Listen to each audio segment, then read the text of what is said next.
Kur'an'da Allah'a meydan okuyan üç büyük hükümdardan biri olan Şeddat, eğer o göğün Rabbi ise ben de yerin Rabbiyim diyen inançsız bir kral.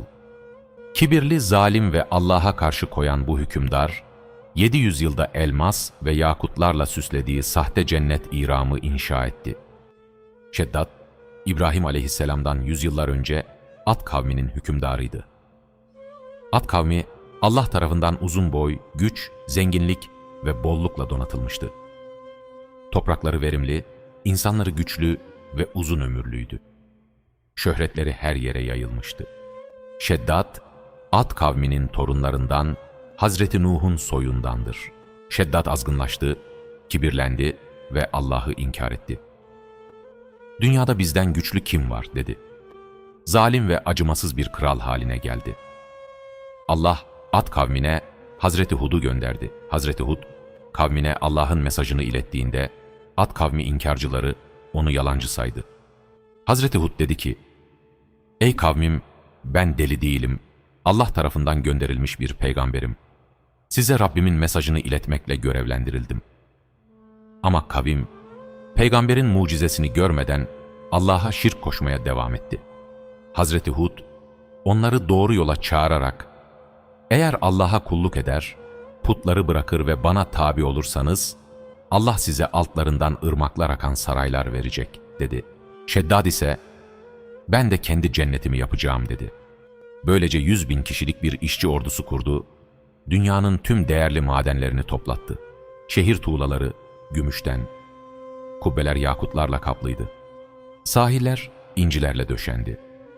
Her yerde mis kokulu bitkiler ve süs ağaçları vardı. Kuşlar için özel yuvalar yapılmıştı. Şeddat, Hazreti Hud'a, "Cennetim senin anlattığın cennetle eşit mi?" dedi.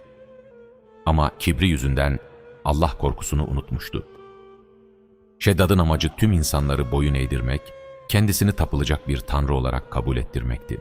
İram'ı Allah'a alternatif bir cennet olarak tasarladı. Ama unuttuğu bir şey vardı: ölüm. Ad kavmi, Hazreti Hud'un uyarılarını dinlemedi. Kendi gücüne ve putlarına güveniyorlardı. Oysa Allah, onları yok etmek için hazırlığını tamamlamıştı. Hazreti Hud son kez dua etti. "Allah'ım, bu kavmi helak et. Artık onlara engel olamam." Allah, Ad kavmi ve Şeddad'ı sert rüzgar ve kasırgalarla helak etti. Büyük fırtınalar kavmi yok etti, Şeddat da dahil herkes yok oldu. İbrahim aleyhisselam bir gün Allah'ın izniyle bir mağaraya girdi ve Şeddad'ın mezarını gördü. Mezarında 70 ipek örtü, bir sanduka ve Şeddad'ın yazdığı bir yazıt vardı. "Ey gururlu insan, uzun yaşam ve güç ile kibirlenen, ben Adoğlu Şeddad'ım. Dünyanın zenginliklerine güvenip Allah'ın mesajına karşı geldim. Hazreti Hud bana mesajını getirdi ama dinlemedim. İşte sonunda halim.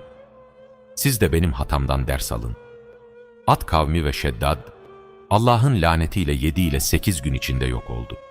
Kur'an'da ise İram ve onun yüksek sütunlu şehri şöyle anlatılır: "Hiçbir şehirde eşi benzeri olmayan, yüksek sütunlara sahip İram şehrini gördün mü?" Şeddat, tüm dünyevi hazlarına rağmen sonunda pişman olarak bu dünyadan ayrıldı. Eğer biz de yaşamımızda son anda pişman olmamak istiyorsak, hayatımızı gözden geçirmeliyiz. Allah'a emanet olun.